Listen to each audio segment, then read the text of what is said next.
Le tapis C1000 s'adresse plus particulièrement aux services de rééducation, aux centres de rééducation.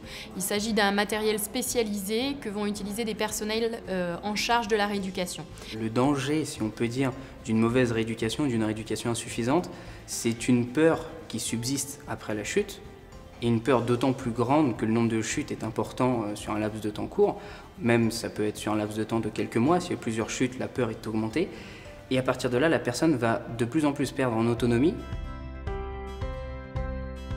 C'est un équipement lourd dans le cadre d'un vrai process de soins et qui va s'installer dans ces établissements qui ont une politique d'équipement innovant pour permettre une rééducation efficace de leurs patients.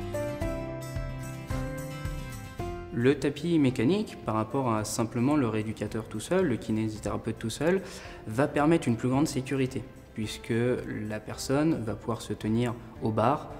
Au pire, le kinésithérapeute peut également le rattraper s'il y a besoin, ce qui permet donc de faire 4 points d'appui, les 2 bras de la personne et puis le kinésithérapeute qui le rattrape. Le grand avantage va être la distance, puisque tant que le tapis tourne, la personne marche. Le tapis va donc se concentrer sur la limite de la personne. La limite mécanique, la limite de fatigue, la limite de force musculaire, la limite de ressources nécessaires pour que les muscles puissent fonctionner. On peut se concentrer sur ce paramètre-là. La solution C1000, quand elle a été testée par ces professionnels de la rééducation, a été considérée comme une innovation, comme un système non connu sur le marché existant des systèmes de rééducation, des tapis de rééducation.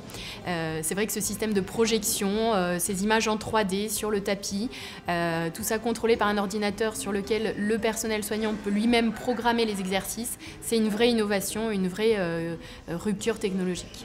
Pour le cerveau, puisque c'est lui qui commande tout le corps, il est important de rééduquer la fonction de la marche. Pas simplement un geste, pas dire donc il faut avancer le tibia, il faut avancer le pied. Ça ne suffit pas, ce n'est pas comme cela que le corps fonctionne. Par contre, le C1000, lui, va apporter, c'est à l'horizon en règle générale de 2 à 3 semaines, va pouvoir apporter des résultats. Là où simplement travailler par soi-même avec les moyens du bord, le laps de temps va plus être de l'ordre de grandeur de quelques mois.